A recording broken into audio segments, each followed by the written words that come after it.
Selamat malam Bapak Ibu.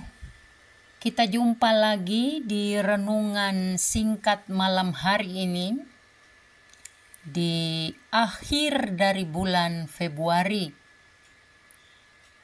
Saya percaya kita semua ada dalam keadaan sehat dan diberkati Tuhan. Dan sebelum kita mendengarkan renungan singkat, mari kita berdoa.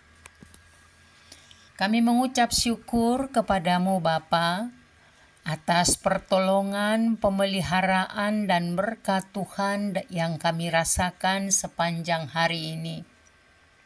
Malam ini kami akan mendengarkan firman Tuhan. Biarlah Roh Kudus menjelaskan setiap kebenaran firman-Mu ini bagi kami.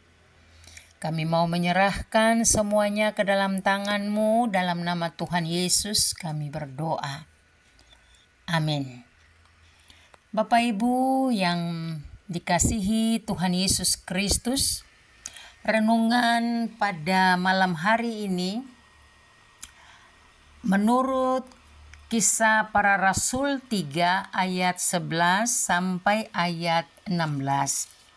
Lembaga Alkitab Indonesia memberi judul Khotbah Petrus di Serambi Salomo. Karena orang itu tetap mengikuti Petrus dan Yohanes, seluruh orang banyak yang sangat keheranan itu datang mengerumuni mereka di serambi yang disebut Serambi Salomo. Ketika Petrus melihat hal itu, ia berkata kepada orang banyak itu, "Hai orang Israel, mengapa kamu heran tentang kejadian itu? Dan mengapa kamu menatap kami seolah-olah kami membuat orang ini berjalan karena kuasa atau kesalehan kami sendiri?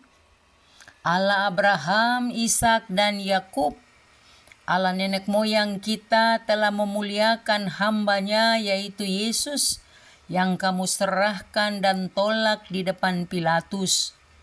Walaupun Pilatus memutuskan untuk melepaskan Dia. Namun kamu telah menolak yang kudus dan benar, serta menghendaki seorang pembunuh untuk diberikan kepada kamu. Kamu telah membunuh perintis kehidupan, tetapi Allah telah membangkitkan Dia dari antara orang mati. Tentang hal itu kami adalah saksi. Karena kepercayaan kepada nama Yesus, nama itu telah menguatkan orang yang kamu lihat dan kenal ini. Kepercayaan itu telah memberi kesembuhan kepada orang ini di hadapan kamu semua." Demikian pembacaan firman Tuhan bagi kita pada malam hari ini. Tema renungan kita adalah terimalah kebenaran, masih banyak yang akan datang. Bapak Ibu yang dikasihi Tuhan Yesus Kristus, Kisah Para Rasul 3 ayat 11 sampai 16 berisikan tentang pemberitaan Petrus mengenai Yesus Kristus di Serambi Salomo. Dalam bagian ini Petrus ingin menjelaskan bahwa Yesus adalah hamba Allah, pemimpin kepada hidup dan Mesias yang dijanjikan Allah. Petrus juga membuktikan bahwa Yesus telah bangkit dari kematian. Maka Petrus menantang mereka untuk segera bertobat. Iman kepada Kristus akan menyembuhkan Israel seperti orang lumpuh itu disembuhkan.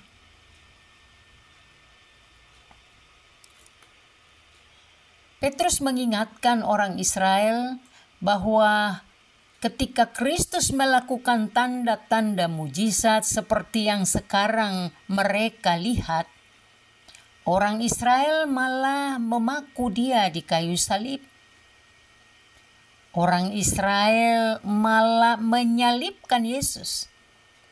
Seharusnya Tuhan membuang mereka, membiarkan tanah itu menjadi padang gurung. Tetapi ternyata Tuhan Yesus masih bekerja. Ia hidup, ia telah disalibkan sampai mati. Tetapi Petrus mengingatkan bahwa yang dipaku adalah penguasa hidup.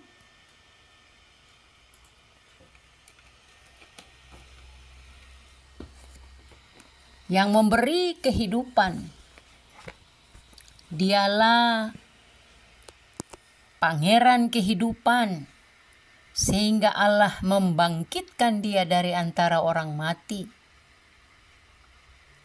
Jika maut saja dia taklukkan, maka penyakit tentu bukan hal yang sulit untuk Yesus sembuhkan.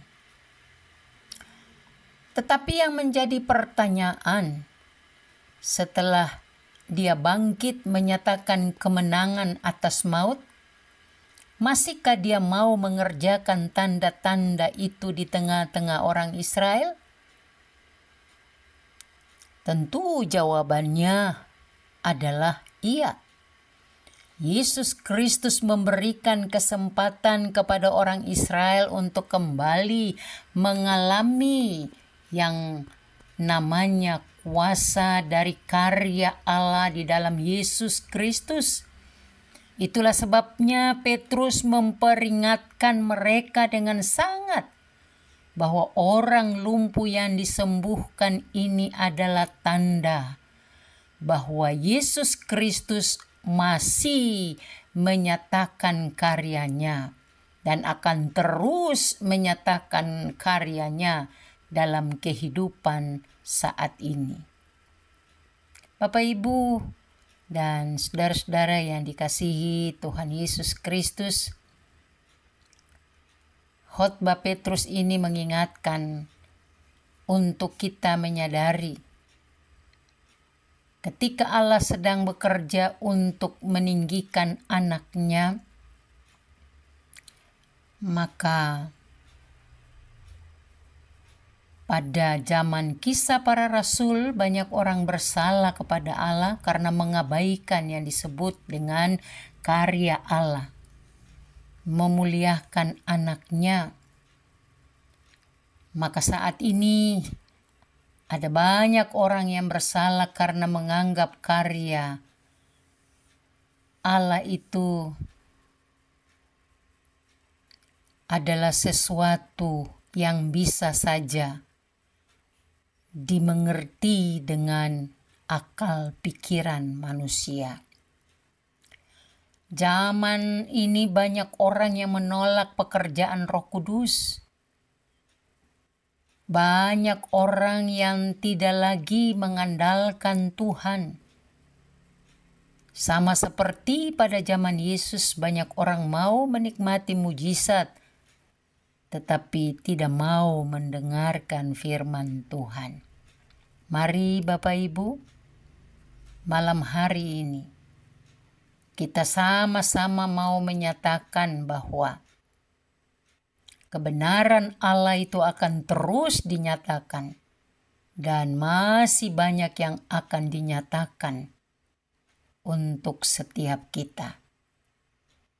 Antara lain, janji Allah akan digenapi dalam kehidupan kita sebagai orang-orang percaya. Tuhan Yesus menolong kita semua. Amin. Mari kita berdoa. Bapa di dalam surga, kami mengucap syukur kepadamu bahwa pada saat ini kami diingatkan bahwa Engkau melakukan banyak mujizat sebagai tanda kerajaan Allah dinyatakan bukan hanya pada bangsa Israel, tetapi juga bagi kami saat ini. Berkati kami supaya kami tetap percaya kepadamu. Kami yakin janji Tuhan akan digenapi bagi kami. Malam hari ini ketika kami tidur, Tuhan akan memberkati kami.